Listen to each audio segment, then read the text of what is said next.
मैंने last time आपको chapter आपका पढ़ा रही थी मैं political and social life, and इसमें मैंने आपका जो है आई गेस फर्स्ट चैप्टर मैंने आपका स्टार्ट काफ़ी दिनों से करवाया था, और मैंने आपको लास्ट टाइम जो वीडियो बनाई थी उसमें मैंने आपको यहाँ तक करवा दिया था। तो आज हम आगे देखते हैं। It was the diversity of our country that become our strength at the time of independence. मतलब ये हमारी विविधता ही थी जो स्वतंत्रता संग्राम के समय या स्वतंत्रता के समय हमारी शक्ति के रूप में सामने आई थी।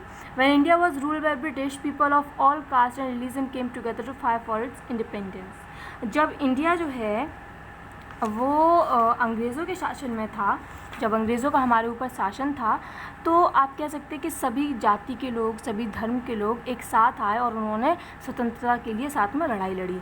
दे protested together and even went to jail together, fighting for one cause that united everyone in our country. देखिए an example the independence of our country. They protested, उन्होंने एक साथ विरोध किया। Even went to jail together, एक साथ jail गए। Fighting for one cause, सिर्फ एक वजह के लिए, that united every one in our country, जिसने हम सभी को एक किया। The independence of our country, जो थी हमारे देश की स्वतंत्रता। British ruled over India for a very long time and during that period they try to divide our country in order to rule over it.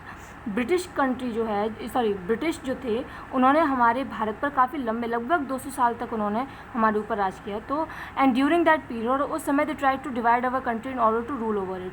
उन्होंने कोशिश की कि किसी भी तरीके से भारत को डिवाइड किया जाए, अलग किया जाए, ठीक है, और उस पर शासन किया जाए।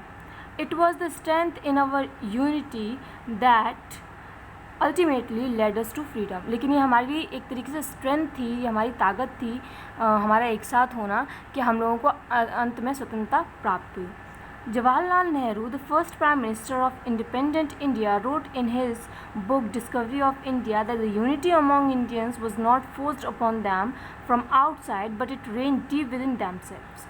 जो जवाहरलाल नेहरू हैं, जो कि भारत के प्रथम प्रधानमंत्री थे, इंडिपेंडेंट इंडिया के, स्वतंत्र भारत के, तो उन्होंने अपनी एक किताब लिखी डिस्कवरी ऑफ इंडिया, और डिस्कवरी ऑफ इंडिया में उन्होंने कहा कि जो यूनिटी थी इंडियंस के बीच में, भारतीयों के बीच में जो एक यूनिटी थी, एकता थी, वॉज नॉट फोर्स्ड। ऐसा नहीं था कि उसको ज़बरदस्ती सामने लाया गया कि नहीं हमें एक हो, तुम एक हो, ऐसा नहीं था। ये हमारे साथ, हमारे अंदर बाहर से नहीं आई, किसी को देखकर हमारे अंदर नहीं आई, लेकिन ये हमारे अंदर हमेशा थी। In his book he said, अपनी ही किताब में उन्होंने कहा है, it was something deeper and with in its fold the widest tolerance of believe and custom was practised and every variety acknowledged and even encourage. उन्होंने क्या कहा कि ये जो डाइवर्स एक तरीके से हमारी यूनिटी है, वो क्या है, वो हमारे अंदर काफ़ी डीपर है, ठीक है, अंदर तक है, and with in its fold, और एक तरीके से एक आप कह सकते हैं कि लेयर्स में है, ठीक है, चरणों में है। The widest tolerance of belief and custom was practised. हमारे यहाँ पर अलग अलग तरीके के विश्वास हैं, अलग अलग तरीके की संस्कृति हैं, कस्टम्स हैं, और हर दिन इनको पूरा किया जाता है। And every variety knowledge and even encourage, और हर एक के धर्म को, हर एक के कस्टम को हमारे यहाँ अपनाया जाता है। ऐसा नहीं है कि किसी एक को अपनाया गया या दो को, नहीं, सभी को अपनाया जाता है, ठीक है। Jawaharlal Nehru was the one who coined the term unity in diversity which still binds our country together. Jawaharlal Nehru ही थी, उन्होंने सबसे पहले जो कहा था कि यूनिटी इन डाइवर्सिटी, और इसने हमारे जो देश को एक साथ बांध दिया। डाइवर्सिटी एंड इनइक्वालिटी, अब विविधता और असमानता क्या है, इसमें आपको ये बताया जाएगा। India being a diverse country is home to several people with varied culture.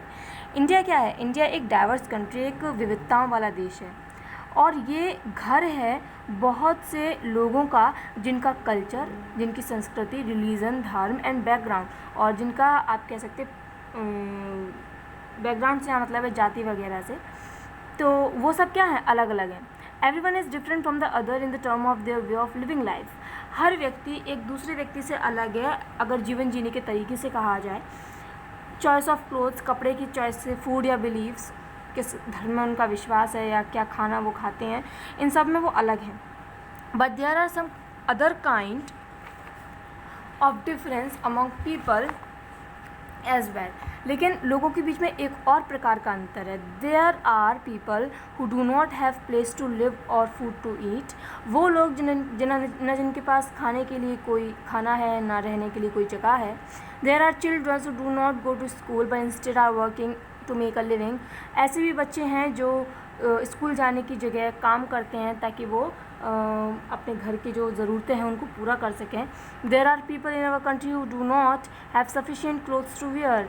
कुछ लोग हैं हमारे देश में, बल्कि ज़्यादातर पॉपुलेशन में जो आपके आते हैं उनमें क्या है कि उनके पास पहनने के लिए सही कपड़े नहीं हैं।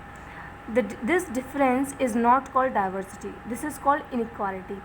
ये जो है कि खाने के लिए खाना नहीं, स्कूल नहीं जा पाना या कपड़े ना होना, ये डाइवर्सिटी नहीं है। इसको हम इनइक्वालिटी या असमानता कहते हैं। ठीक है, इसको हम क्या कहते हैं? असमानता कहते हैं। Inequality is the lack of opportunity for some people while other can avail them. Inequality क्या है? असमानता है कि कुछ लोगों को मौके मिल रहे हैं लेकिन कुछ लोग उन मौक़ों से दूर हो रहे हैं। ठीक है, उन्हें उतने मौके नहीं मिल पाते हैं जितने बाकी लोगों को मिल रहे हैं। Inequality occurs when some people do not get enough resources to even generate the same opportunity that are available for others. असमानता तब सामने आती है, असमानता तब होती है जब लोगों को वो अपॉर्चुनिटीज़, वो मौके नहीं दिए जाते हैं जो दूसरों को दिए जाते हैं। It also happens when some people are denied of the resources and opportunities that can help them live a life similar to others. साथ ही साथ आप कह सकते हैं कि असमानता तब भी होती है जब उन लोगों को उन रिसोर्सेज, उन स्रोतों और उन मौक़ों को देने से मना कर दिया जाता है जो बाकी के लोगों को दिया जा रहा है। As example for such kind of inequality is the caste system. Example के तौर पे हम अपना जाति जो सिस्टम है, जातिवाद का एक कास्ट सिस्टम जो है उसको हम ले सकते हैं। For a long period of time, काफ़ी लंबे समय तक India has been divided into different caste. India जो है वो डिफरेंट कास्ट में डिवाइड रही है upon the work done by them, उनके द्वारा जो कार्य किया जाता है उसके हिसाब से। People belong to one group were suppose to remain in the same group and do not do the same work forever एवर। क्या होता है, जब पीपल जो हैं, जो एक ग्रुप, मान लीजिए एक गुट के हैं, उनसे कहा जाता है कि आप उसी ग्रुप में रहिए और उस ग्रुप के लोग जो काम करते हैं वही काम कीजिए। मान लिया अगर कोई कुम्हार का बेटा है और वो अपने जहाँ भी रहता है उसके आसपास कुम्हार ही लोग रहते हैं, तो उसको ये नहीं कहा जाता है कि तुम बेटा इंजीनियरिंग की तैयारी करो या तुम डॉक्टरेट की तैयारी करो, उससे यही कहा जाता है कि तुम कुम्हार ही बनो। उसको वो मौके नहीं दिए जाते हैं। They were not suppose to take up or learn any other kind of work they wished. मतलब उनसे ये होता है कि जो तुम्हारे फादर करते हैं वही वर्क तुम्हें सीखना चाहिए, अदर वर्क तुम नहीं कर पाओगे, ये होता है ना। दिस क्रिएट इनइक्वालिटी, और इसी वजह से असमानता बढ़ती है। इनइक्वालिटी इज़ दस डिफरेंस फ्रॉम डाइवर्सिटी। इसीलिए जो इनइक्वालिटी, असमानता है वो डाइवर्सिटी से अलग है।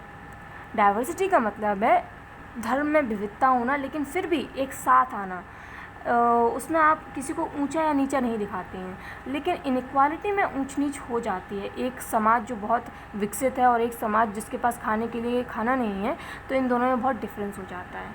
आई होप आप लोग ये समझ गए होंगे। बाकी का मैं आपको नेक्स्ट टाइम बताऊंगी जब भी आपकी क्लास होगी।